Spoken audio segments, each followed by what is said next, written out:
യേശുക്രിസ്തുനാഥ സ്നേഹവന്ദനം പ്രിയരെ, എൻ്റെ പേര് ശിവകുമാർ. അപ്പോൾ ഇന്ന് നമ്മളൊന്ന് സംസാരിക്കാൻ വേണ്ടി പോകുന്ന വിഷയം ഏറ്റവും പ്രധാനപ്പെട്ട ഒരു വിഷയമാണ് ശരീരം, മനസ്സ്, ഉപബോധ മനസ്സ് അല്ലെങ്കിൽ ആത്മാവ്. ഈ മൂന്ന് കാര്യങ്ങളിലെ പ്രവർത്തനങ്ങൾ എങ്ങനെയാണ് നമ്മുടെ ജീവിതത്തിൻ്റെ അകത്ത് പ്രവർത്തിക്കാൻ പോകുന്നത് എന്നതിനെ കുറിച്ചുള്ള രഹസ്യം നമുക്ക് മനസ്സിലായി കഴിഞ്ഞാൽ നമ്മുടെ ആത്മീയ ജീവിതത്തിന് ഏറ്റവും അനുഗ്രഹമായി തീരും. അപ്പോൾ നമുക്ക് ജീവിതത്തിൽ ഏറ്റവും പ്രധാനമായിട്ട് അറിയേണ്ട വിഷയം തന്നെ ഈ ഒരു വിഷയമാണ്. മൂന്ന് വിഷയങ്ങൾ എന്താണ്? ശരീരം, മനസ്സ്, ഉപബോധ മനസ്സ് അല്ലെങ്കിൽ ആത്മാവ്. ഈ മൂന്ന് കാര്യങ്ങളുടെ പ്രവർത്തനങ്ങൾ ഒരു വ്യക്തി എപ്പോൾ വ്യക്തമായി തിരിച്ചറിയാൻ പഠിക്കുന്നുവോ അപ്പോഴാണ് നിങ്ങൾ ആത്മീയ ജീവിതത്തിനകത്ത് സ്ഥിരത ഉണ്ടാകുന്നത്. അപ്പോൾ എന്താണെന്നുള്ളത് നമുക്ക് അതിനെക്കുറിച്ച് വചനങ്ങൾ നോക്കി നമുക്ക് അതിനെക്കുറിച്ച് പഠിക്കാം. അപ്പോൾ ഈ വിഷയം എന്ന് വെച്ച് കഴിഞ്ഞാൽ ഇത് ഒറ്റയടിക്ക് പറഞ്ഞു തീരാൻ പറ്റത്തില്ല. കുറേശ്ശെയായിട്ട് ഇതിൻ്റെ വാക്യങ്ങൾ പറയുന്നത് സദൃശ്യവാക്യങ്ങളാണ്. അപ്പോൾ സദൃശ്യവാക്യത്തിൽ ഓരോന്നായിട്ട് ഒന്നേ രീതിയിൽ പറഞ്ഞ് നിങ്ങൾക്ക് മനസ്സിലാക്കി തരാം. അപ്പൊ അതിനു മുമ്പ് ഇത് എവിടെയാണ് ഈ വചനം പറഞ്ഞിരിക്കുന്നത് എന്നുള്ള കാര്യങ്ങൾ അറിയേണ്ടത്. എബ്രായർക്കെതിരെ 4-ാം അധ്യായം അതിന്റെ 12-ാമത്തെ വാക്യത്തിൽ പറയുന്നു, ദൈവത്തിന്റെ വചനം ജീവനും ചൈതന്യമുള്ളതും ഇരുവായുത്തലുള്ള ഏതു വാളിനേക്കാൾ മൂർച്ചയേറിയൊരു പ്രാണനെയും ആത്മാവിനെയും സന്ധിമജ്ജകളെയും വേർപിടിപ്പിക്കും വരെ തുളച്ചു ചെല്ലുന്നു, ഹൃദയത്തിന്റെ ചിന്തനകളെയും ഭാവങ്ങളെയും വിവേചിക്കുന്നതുമാകുന്നു. അപ്പൊ ഈ വചനം വായിച്ചപ്പോൾ തന്നെ നിങ്ങൾക്ക് മനസ്സിലായില്ലേ, ഈ മൂന്ന് കാര്യങ്ങൾ നമ്മുടെ ഹൃദയത്തിന്റെ അകത്തേക്ക് ദൈവത്തിന്റെ വചനം എന്താ ചെയ്യുന്നതെന്ന് വെച്ച് കഴിഞ്ഞാൽ നമ്മുടെ ശരീരം ഈ വചനം വന്നു കഴിഞ്ഞാൽ നേരെ ചെന്നിട്ട് ഇത് തുളച്ചു ചെല്ലും, മനസ്സിനെയും ആത്മാവിനെയും തുളച്ചു ചെന്ന് ഇത് തമ്മിൽ വേർതിരിക്കും. ഇത് മൂന്നും വേർതിരിക്കും. ഈ ചിന്തകളും ഭാവങ്ങളും നമ്മൾ ചിന്തിച്ചോണ്ടിരിക്കുന്ന കാര്യങ്ങൾ മനസ്സിന്റെ ചിന്തയാണോ അല്ലെങ്കിൽ നമ്മൾ ചിന്തിക്കുന്നത് ആത്മാവ് അല്ലെങ്കിൽ ഉപബോധ മനസ്സിന്റെ ചിന്തകളാണോ അല്ലെങ്കിൽ നമ്മുടെ ശരീരത്തിന്റെ ചിന്തകളാണോ? ഇത് മൂന്നും തമ്മിൽ വേർതിരിക്കുന്ന പ്രോസസ്സിംഗ് സിസ്റ്റത്തെയാണ് ശരിക്കും പറഞ്ഞാൽ ദൈവവചനം എന്ന് പറയുന്നത്. ഈ വചനം നിങ്ങളുടെ അകത്ത് കയറുമ്പോഴാണ് ഈ മൂന്ന് കാര്യങ്ങളെ വേർതിരിച്ച് നിങ്ങൾക്ക് മനസ്സിലാക്കാൻ പറ്റുള്ളൂ. ഇത് മൂന്നും വേർതിരിച്ച് മനസ്സിലാക്കാൻ കഴിയുന്ന സമയമാണ് ശരിക്കും പറഞ്ഞാൽ ആത്മീയത്തിൽ പക്വത വന്ന സമയം എന്ന് പറയുന്നത്. ആത്മീയ പക്വത. അപ്പൊ ഇത് ആത്മീയ പക്വത മനസ്സിലാക്കണമെങ്കിൽ ഇത് മൂന്നും വേർതിരിച്ചറിയാൻ നിങ്ങൾ കഴിവുണ്ടായിരിക്കണം. അപ്പൊ നമുക്ക് ഈ കഴിവെന്ന് നിങ്ങൾ മനസ്സിലാക്കുന്നു. ഈ കഴിവ് ലഭിക്കുമ്പോഴാണ് നിങ്ങൾക്ക് സ്വയമായി നിങ്ങൾ സകല കാര്യങ്ങളെയും മനസ്സിലാക്കാനുള്ള കഴിവ് നിങ്ങൾക്ക് ലഭിക്കുന്നത്. അല്ലെങ്കിൽ എന്താ സംഭവിക്കുന്നതെന്ന് വെച്ച് കഴിഞ്ഞാൽ ഈ മേഖല നമ്മുടെ ഈ ഉപബോധ മനസ്സിന്റെ പ്രവർത്തനങ്ങൾ വ്യക്തമായി നിങ്ങൾക്ക് മനസ്സിലാക്കാൻ കഴിയില്ലെങ്കിൽ നിങ്ങൾ നിങ്ങളെ പറ്റിക്കുന്ന അവസ്ഥയുണ്ടാവും, കബളിപ്പിക്കുന്ന സംഭവം ഉണ്ടാവും. നമ്മൾ അറിയാതെ ഇതെന്താ പ്രവർത്തിക്കുന്നതെന്ന് അറിയത്തില്ല, മനസ്സിന്റെ പല പ്രശ്നങ്ങളുണ്ടാവും.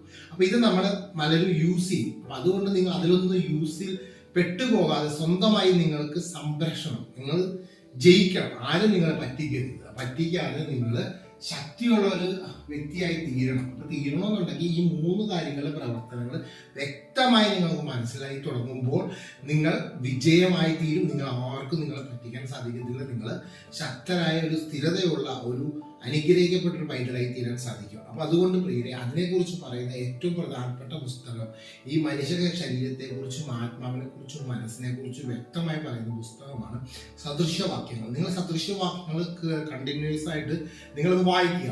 പക്ഷെ ഇതിനകത്ത് എന്താ പ്രശ്നം എന്ന് വെച്ച് കഴിഞ്ഞാൽ സദൃശ്യവാക്യത്തിനകത്ത് ഇതെല്ലാം മിക്സ് ആയിട്ടാണ് എടുക്കുന്നത്. പല രീതിയിലെല്ലാം ഒരുമിച്ച് ആണ് ഈ കാര്യങ്ങളാണ്. അപ്പൊ ഇതെങ്ങനെ വായിച്ചാൽ ഇത് എന്തിനു വേണ്ടി പറയുന്നു, എവിടെയാണ് പറയുന്നത് മനസ്സിലാകുന്നത്. പക്ഷേ ഇനി മുതൽ നിങ്ങൾക്ക് അതിലൊരു ഗുണമുണ്ടെന്ന് വെച്ചാൽ ഞങ്ങൾ സദൃശ്യവാക്യങ്ങൾ കൃത്യമായി ഓരോ വാക്കുകൾ എടുത്തിട്ട് അതിൻ്റെ അകത്ത് ആത്മാവ് എന്താ പറഞ്ഞിരിക്കുന്നത്, ശരീരത്തെ കുറിച്ച് എന്താ പറഞ്ഞിരിക്കുന്നത്, മനസ്സിനെ കുറിച്ച് എന്താ പറഞ്ഞിരിക്കുന്നത്, ആ വാക്കുകൾ നിങ്ങൾക്ക് പറഞ്ഞ് മനസ്സിലാക്കി തരുവാനാണ് ആഗ്രഹിക്കുന്നത്. അപ്പൊ അതും ഞാൻ നിങ്ങൾക്ക് പറഞ്ഞു തരാം. അപ്പൊ നമുക്ക് ഈ വചനം നിങ്ങൾക്ക് മനസ്സിലായി കഴിഞ്ഞാൽ നിങ്ങൾ അടുത്ത സ്റ്റെപ്പ് എന്ന് പറഞ്ഞാൽ നിങ്ങൾ കണ്ടിന്യൂഷൻ ആയിട്ട് നിങ്ങളിത് ഞങ്ങൾ ഫോളോ ചെയ്യുകയാണെങ്കിൽ നമുക്ക് പറയുന്ന ഓരോ വാക്കുകളും ഈ വചനങ്ങൾ നമുക്ക് ഒരുമിച്ച് പഠിച്ച് വളരാൻ പ്രിയരെ. ഞാനും വളരണം, നിങ്ങളും വളരണം. അപ്പൊ അതിനെ സംബന്ധിച്ച് ദൈവവചനം പറഞ്ഞത് ഒന്നുകൂടി നമുക്ക് അതിനെക്കുറിച്ച് ഒന്ന് പഠിക്കാം. എന്താണ്? ദൈവത്തിന്റെ വചനം ജീവനും ചൈതന്യമുള്ളത്. അപ്പൊ ദൈവവചനം എപ്പോഴും നമുക്ക് മനസ്സിലാക്കും ജീവനാണ്, ചൈതന്യമുള്ളതാണ്. അപ്പൊ നമ്മുടെ ജീവിതത്തിന്റെ അകത്ത് ഐശ്വര്യവും സന്തോഷവും എല്ലാം നമുക്കുണ്ടാകണമെങ്കിൽ ദൈവവചനം ഉണ്ടാകും. അപ്പൊ ഈ ദൈവവചനം ചെയ്യുന്ന കാര്യങ്ങളാണ് നമ്മൾ അടുത്തത്. ഏത് വാളിനേക്കാൾ മൂർച്ചയേതും പ്രാണനെയും, അപ്പൊ നമ്മുടെ പ്രാണൻ എന്ന് പറഞ്ഞ പ്രാണനെയും പിന്നെ എന്താ പറയാ ആത്മാവിനെയും സന്ധിമജ്ജകളെയും വേർപിടിപ്പിക്കും വരെ ഹൃദയത്തിലേക്ക് തുളച്ചു ചെല്ലുന്നു. അപ്പൊ നമ്മുടെ അകത്തേക്ക് എപ്പോഴും ദൈവവചനം ചെന്ന് കഴിഞ്ഞാൽ ഈ മൂന്ന് കാര്യങ്ങൾ എപ്പോഴും നടക്കണം. അപ്പൊ ഇത് നടന്നു കഴിഞ്ഞാൽ ഉണ്ടാകുന്ന ഗുണങ്ങളാണ് നമുക്ക് ഇത് മനസ്സിലാക്കേണ്ടത്. അപ്പൊ എന്താണ് ഇത് നടന്നു കഴിഞ്ഞാൽ ഉണ്ടാകുന്ന ഗുണങ്ങൾ നമ്മൾ വ്യക്തമായി തിരിച്ചറിയേണ്ടത്? അപ്പൊ സദൃശ്യവാക്യത്തിലേക്ക് നമുക്ക് പോകാം. സദൃശ്യവാക്യം എഴുതിയത് ശലോമോനാണ്.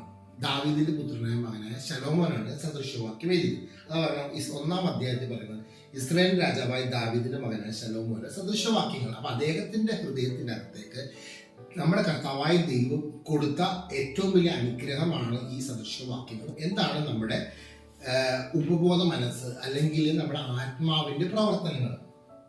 ഈ മനുഷ്യന്റെ ഏറ്റവും പ്രധാനപ്പെട്ട ഒരു മെയിൻ ഭാഗമാണ് ഈ പറഞ്ഞ സ്ഥലം, ഈ ഉപബോധ മനസ്സ് അല്ലെങ്കിൽ ആത്മാവിന്റെ പ്രവർത്തനങ്ങൾ. അപ്പൊ ഇത് ആത്മാവിന്റെ പ്രവർത്തനങ്ങൾ എന്താണെന്ന് വ്യക്തമായി അതിൽ ആദ്യത്തെ കാര്യത്തിൽ ശലോമോൻ പറയുന്നത് ഇങ്ങനെയാണ്.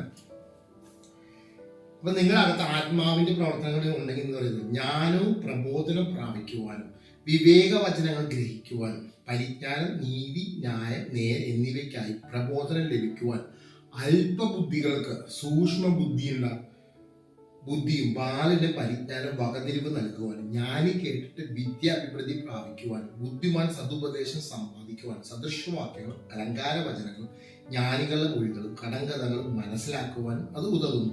യഹോഭക്തി ജ്ഞാനത്തിന്റെ ആരംഭമാകുന്നു. പ്രിയരെ, നമ്മൾ ഇതിനകത്ത് പ്രധാനമായിട്ട് ഈ ആദ്യത്തെ വാക്യത്തിൽ പറയുന്നത് എല്ലാം എവിടെയാണെന്ന് നിങ്ങൾ മനസ്സിലാക്കണം. ഇത് പറയുന്നത് മനുഷ്യന്റെ ഈ അകത്ത് ഇരിക്കുന്ന ആത്മാവിന്റെ നന്മകളെ കുറിച്ചാണ് പറയുന്നത്. അപ്പൊ നിങ്ങളുടെ അകത്ത് ഉപബോധ മനസ്സെന്നൊരു സംഭവം ഉണ്ട്. എന്ന് വെച്ചാൽ മനസാക്ഷി അകത്ത് പ്രകാശിക്കണം. അങ്ങനെ പരിശുദ്ധാത്മാവ് വസിക്കുന്ന സ്ഥലമാണ് ശരിക്കും പറഞ്ഞാൽ നമ്മുടെ ആത്മാവിൽ അല്ലെങ്കിൽ ഉപബോധ മനസ്സിന്റെ അകത്ത് ഇരിക്കുന്നത്.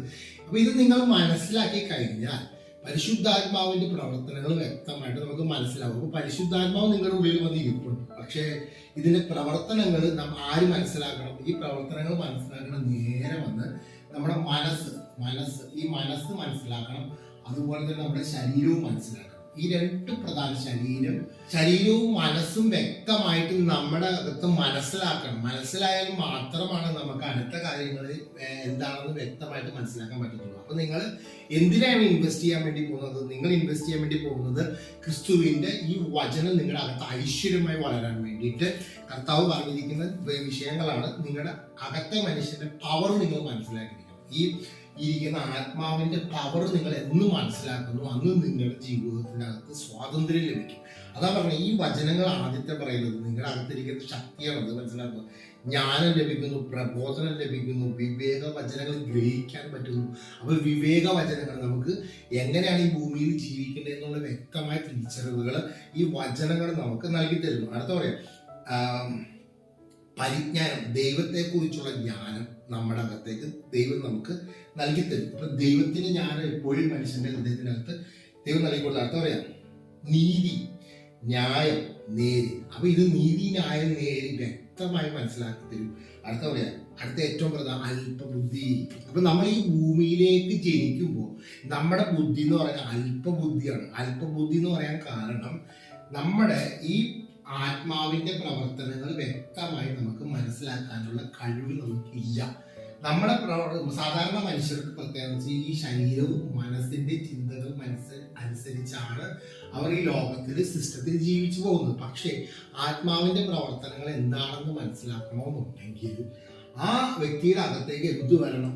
ദൈവത്തിന്റെ വചനം വേണം. വചനം വന്നു കഴിഞ്ഞാൽ മാത്രമേ നമ്മുടെ ഈ ഉപബോധ മനസ്സിന്റെ ആത്മാവിന്റെ പ്രവർത്തനങ്ങൾ വ്യക്തമായി മനസ്സിലാക്കാൻ സാധിക്കുള്ളൂ. അതുകൊണ്ടാണ് കർത്താവ് പറഞ്ഞ ഈ വ്യക്തിനെ ഈ മേളിൽ പറഞ്ഞിരിക്കുന്ന വ്യക്തിയാണ് അല്പബുദ്ധി. അപ്പൊ കർത്താവ് പറയും സൂക്ഷ്മ ബുദ്ധിയുള്ളവരാക്കി മാറ്റും. അടുത്ത വചനത്തിൽ പറയുന്നത് ഇങ്ങനെയാണ്, നിങ്ങളെ അല്പബുദ്ധികൾക്ക് സൂക്ഷ്മ ബുദ്ധിയും. അപ്പൊ ദൈവത്തിന്റെ അടുത്ത പറയുന്നത് ദൈവത്തിന്റെ ഈ ശക്തി ലഭിച്ചു കഴിഞ്ഞാൽ എവിടെ സൂക്ഷ്മ ബുദ്ധി ഇരിക്കുന്നത്? ഈ ആത്മാവ്. ഈ ആത്മാവ് പ്രത്യേകത എന്ന് വെച്ച് കഴിഞ്ഞാൽ ഈ വ്യക്തിക്ക് ആത്മാവിന് മാത്രമേ ഡയറക്റ്റ് ദൈവവുമായിട്ടുള്ള ബന്ധം. അപ്പൊ ഈ ആത്മാവിലേക്ക് വന്നിരിക്കുന്നത് പരിശുദ്ധാത്മാവാണ്. പരിശുദ്ധാത്മാവ് ഉണ്ടെങ്കിൽ ദൈവത്തിന്റെ ശബ്ദങ്ങൾ പെട്ടെന്ന് മനസ്സിലാക്കാൻ സാധിക്കും. ദൈവിക ശബ്ദങ്ങൾ നമ്മുടെ ആത്മാവിലേക്ക് മനസ്സിലാക്കാൻ പറ്റും. അപ്പൊ അത് കഴിഞ്ഞ് എന്താ ഗുണം പറയാം? അപ്പൊ കർത്താവ് ബാലൻ എന്ന് പറഞ്ഞാൽ എന്താ വെച്ചാൽ ബാലൻ പരിജ്ഞാനത്തെ വകതിരിവ് നൽകുന്നു. അപ്പൊ ബാലൻ എന്ത് ചെയ്യും? ബാലൻ എന്ന് പറഞ്ഞാൽ എന്താ? ഇത് നമ്മുടെ ശിശുവായിരിക്കും. നിങ്ങൾ ഇപ്പോ 50 വയസ്സായിരിക്കാം, ചിലപ്പോൾ 40 വയസ്സായിരിക്കാം, ചിലപ്പോൾ 90 വയസ്സായിരിക്കാം. എങ്ങനെയായാലും ശരി, നിങ്ങളുടെ എന്നാണോ ഈ ആത്മാവ് നിങ്ങൾക്ക് വെളിച്ചം കിട്ടുന്നത് അന്ന് മുതൽ നിങ്ങൾ ശിശുവാണ്.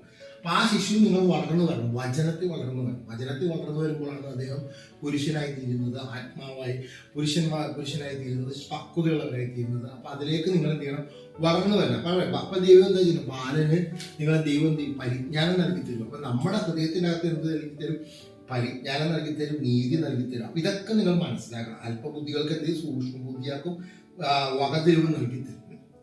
ഇത്തരം കാര്യങ്ങൾ നമുക്ക് നൽകി തരുന്ന അടുത്ത പറയാം, ഞാൻ കേട്ടിട്ട് വിദ്യ അഭിവൃദ്ധി പ്രാപിക്കും. പിന്നെ അടുത്ത പ്രത്യേകത എന്ന് വെച്ച് കഴിഞ്ഞാൽ, പ്രിയ നിങ്ങൾ ജ്ഞാനികളാണ്. എന്താണ് ജ്ഞാനികൾ?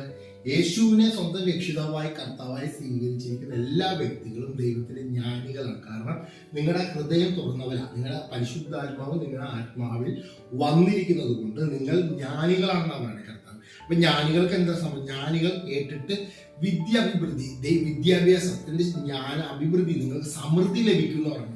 അറിവിന്റെ സമൃദ്ധി നിങ്ങൾക്ക് ധാരാളമായി ലഭിക്കും.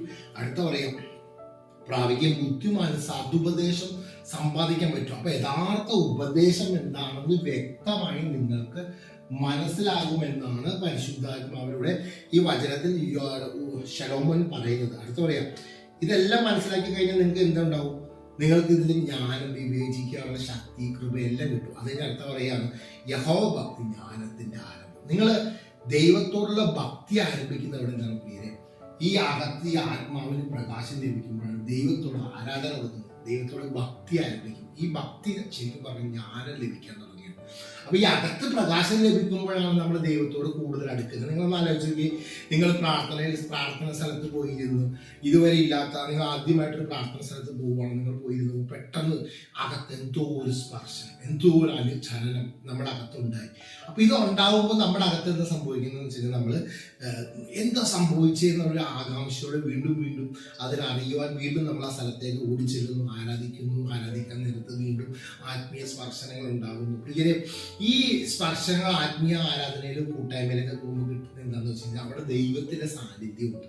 ഈ ദൈവ സാന്നിധ്യം നമ്മുടെ അകത്തേക്ക് തൊടുമ്പോഴാണ് നമുക്ക് കൂടുതൽ ഉത്സാഹം ഉണ്ടാകുന്നത്. അപ്പൊ ആ തൊടുന്ന സ്ഥലമാണ് ശരിക്കും പറഞ്ഞത് നമ്മുടെ ഈ അകത്തെ ആത്മാവിൻ്റെ അകത്ത്. ഈ ആത്മാവിൽ തൊടുമ്പോഴാണ് നമുക്ക് കൂടുതൽ ദൈവത്തെ അറിയണമെന്നുള്ള ആഗ്രഹം വർദ്ധിക്കുന്നത്. അപ്പൊ നമുക്ക് എന്ത് ചെയ്യണം? യഹോവ ഭക്തി ജ്ഞാനത്തിന്റെ ആരംഭമാണ്. അപ്പൊ നിങ്ങൾ എപ്പോഴും ദൈവത്തോട് പ്രാർത്ഥിക്കേണ്ട വിഷയമാണ് നിങ്ങളുടെ അകത്തെ ആത്മാവിലേക്ക് മനസ്സിലാക്കുവാനുള്ള കൃപ നൽകി തരണം. ഈ 3 വിഷയം എപ്പോഴും പ്രാർത്ഥിക്കും: ശരീരം, മനസ്സ്, ഉപബോധ മനസ്സ് അല്ലെങ്കിൽ ആത്മാവ്. ഈ 3ന്റെ പ്രവർത്തനങ്ങൾ എൻ്റെ ഹൃദയത്തിലേക്ക് മനസ്സിലാക്കി തരുവാനായിട്ട് പരിശുദ്ധാത്മാവെ സഹായിക്കണമെന്ന് നമ്മൾ പ്രാർത്ഥിക്കുമ്പോൾ ദൈവത്തിന്റെ ആത്മാവ് നമ്മുടെ അകത്തിൽ നിന്നുകൊണ്ട് തന്നെ ഇതിന് വേർതിരിച്ച് നമ്മളെ മനസ്സിലാക്കി തരും. ദൈവത്തിന്റെ ചിന്തകൾ തരാം, ചിലപ്പോൾ വെളിപ്പാടുകൾ തരാം, ചിലപ്പോൾ ദർശനങ്ങൾ നൽകി തരാം, ചിലപ്പോൾ സ്വപ്നങ്ങൾ നൽകി തരാം, ചിലപ്പോൾ ദൈവികമായ സ്വരങ്ങൾ നമുക്ക് കേൾക്കാം. ഇങ്ങനെ ഈ പ്രവർത്തനത്തിലൂടെ നമുക്കിത് പരിശുദ്ധാത്മാവ് നമ്മളെ സഹായിക്കും. അപ്പൊ നിങ്ങൾ കൂടുതൽ കാര്യങ്ങൾ നമുക്ക് ഇതിനെക്കുറിച്ച് പഠിക്കാം. സദൃശ്യവാക്യമാണ് ഇതിനെക്കുറിച്ച് കൂടുതൽ പറയുന്നത്. അത് സ്ഥിരമായി നിങ്ങൾ വായിച്ചുകൊണ്ടിരിക്കുക. വായിക്കുമ്പോൾ നമുക്ക് ഇതിന്റെ കൂടെ തന്നെ കണ്ടിന്യൂഷൻ ആയിട്ട് നമുക്ക് അതിനെക്കുറിച്ച് പഠിക്കാൻ പ്രിയരെ. അപ്പോൾ മനോഹരമായ ഒരു അധ്യായമാണ് ഈ സദൃശ്യവാക്യം. അപ്പൊ നമുക്ക് ഒരുമിച്ച് മുന്നോട്ട് പോകാൻ കഴിയും. ദൈവനാമം വാഴ്ത്തപ്പെടട്ടെ. യേശുവിന്റെ നാമത്തിൽ.